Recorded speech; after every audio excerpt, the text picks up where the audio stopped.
بسم اللہ الرحمن الرحیم نحمدہ نصلی علی رسولہ الکریم اما بعد۔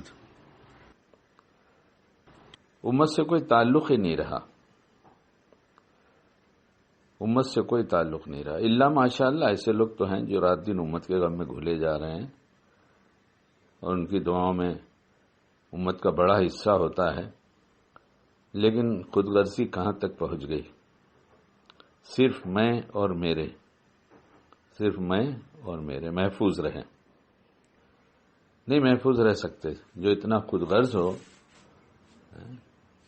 آپ علیہ الصلوۃ والسلام جس امت کے غم میں اتنے کڑتے، اتنے پریشان ہوتے، اتنا اپنے آپ کو تھکا دیتے کہ اللہ کو تسلی دینی پڑی کہ میرے محبوب کیا کریں گے آپ، یہ سب کیا کر رہے ہیں میری زبان میں، اتنا نہ کڑھیں آپ۔ جو نبی کا نہیں ہوگا وہ خدا کا نہیں ہوگا۔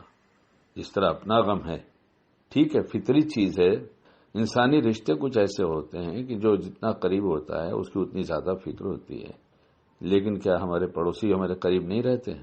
اگر ہمارے گھر والے ہمارے ساتھ رہتے ہیں تو پڑوسی بھی تو قریب میں ہی رہتے ہیں، تو کچھ دوری کے ساتھ سمجھ کر ان کے لیے دعا کر لینا چاہیے۔ حالات سے بچانے کے لیے آسان ترتیب ہے کہ اپنی فکر کے ساتھ امت کی فکر کو اوڑھ لیا جائے اور پوری امت کی حفاظت اللہ سے مانگی جائے۔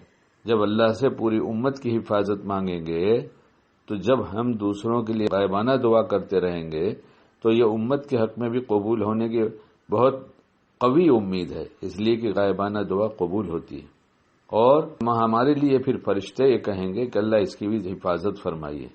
ہماری دعائیں کتنی قبول ہوں گی، نہیں ہوں گی، کیسا کھانا ہے، کیسا پہننا ہے، کیا ہے، وہ تو اللہ ہی کو معلوم ہے کہ قبولیت کے راستے میں کچھ چیز معنی بھی بن سکتی ہیں، ہو سکتی ہیں۔ اللہ حفاظت فرمائے ایسی چیزوں سے جس سے دعا ہی قبول نہ ہوتی ہو، لیکن ہمارے ساتھ تو ممکن ایسا ہو جائے۔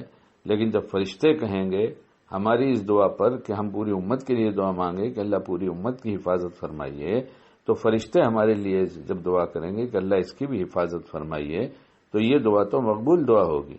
بڑی خود غرضی کی بات ہے۔ جن کے غم میں آپ علیہ السلام راتوں کو اٹھ کر روتے تھے، دن میں فکر کر کے لوگوں کے دروازے دوڑ کر سمجھاتے تھے، ایک دوسرے سے ملاقات اس مقصد سے ہوتی تھی کسی صورت سے ان کو دین کی دعوت دو، یہ دیندار بن جاتے، کلمے والے بن جاتے تاکہ جنت میں چلے جاتے۔ اس کی ہم کو کوئی فکر نہیں۔ ہم اپنی فکروں کو بھی دیکھیں، ہم کن فکروں کے ساتھ جی رہے ہیں۔ کہیں صرف خود غرضی تو نہیں ہے، کیا رمضان کا مہینہ بھی صرف خود غرضی والے جذبات کے ساتھ بیتے گا؟